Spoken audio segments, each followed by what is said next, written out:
نواں باب۔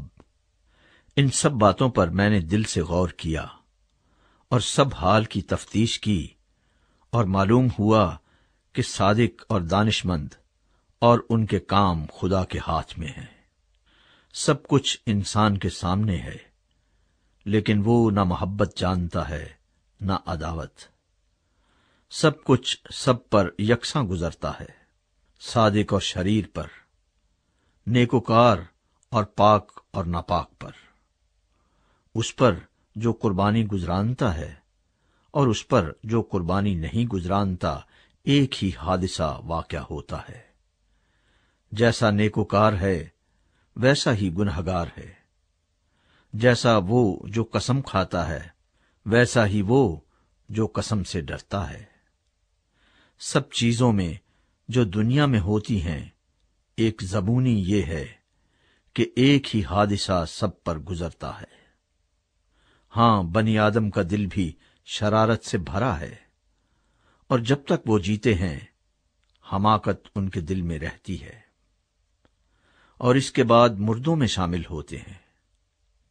چونکہ جو زندوں کے ساتھ ہے اس کے لیے امید ہے، اس لیے زندہ کتا مردہ شیر سے بہتر ہے، کیونکہ زندہ جانتے ہیں کہ وہ مریں گے، پر مردے کچھ بھی نہیں جانتے، اور ان کے لیے اور کچھ اجر نہیں، کیونکہ ان کی یاد جاتی رہی ہے۔ اب ان کی محبت اور عداوت و حسد سب نیست ہو گئے، اور تا ابد ان سب کاموں میں جو دنیا میں کیے جاتے ہیں ان کا کوئی حصہ بخرا نہیں۔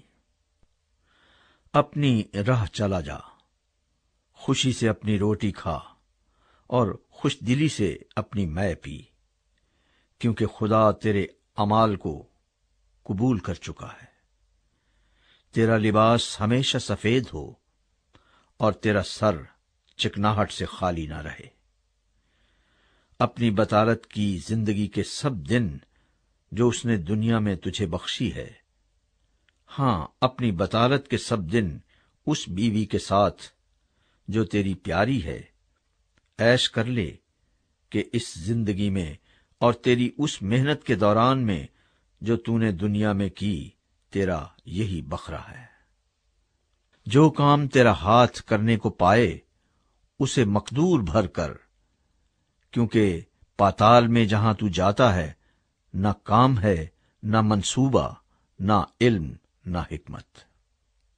پھر میں نے توجہ کی اور دیکھا کہ دنیا میں نہ تو دوڑ میں تیز رفتار کو سبقت ہے، نہ جنگ میں زوراور کو فتح، اور نہ روٹی دانش مند کو ملتی ہے، نہ دولت عقل مندوں کو، اور نہ عزت اہل خرد کو، بلکہ ان سب کے لیے وقت اور حادثہ ہے، کیونکہ انسان اپنا وقت بھی نہیں پہچانتا۔ جس طرح مچھلیاں جو مصیبت کے جال میں گرفتار ہوتی ہیں، اور جس طرح چڑیاں پھندے میں پھنسائی جاتی ہیں، اسی طرح بنی آدم بھی بدبختی میں جب اچانک ان پر آ پڑتی ہے پھنس جاتے ہیں۔ حکمت اور حماقت پر خیالات۔ میں نے یہ بھی دیکھا کہ دنیا میں حکمت ہے، اور یہ مجھے بڑی چیز معلوم ہوئی۔ ایک چھوٹا شہر تھا اور اس میں تھوڑے سے لوگ تھے۔ اس پر ایک بڑا بادشاہ چڑھ آیا اور اس کا محاصرہ کیا، اور اس کے مقابل بڑے بڑے دمدمے باندھے، مگر اس شہر میں ایک کنگال دانشور مرد پایا گیا، اور اس نے اپنی حکمت سے اس شہر کو بچا لیا۔ تو بھی کسی شخص نے اس مسکین مرد کو یاد نہ کیا۔ تب میں نے کہا کہ حکمت زور سے بہتر ہے۔ تو بھی مسکین کی حکمت کی تحقیر ہوتی ہے اور اس کی باتیں سنی نہیں جاتی۔ دانشوروں کی باتیں جو آہستگی سے کہی جاتی ہیں، احمقوں کے سردار کے شور سے زیادہ سنی جاتی ہیں۔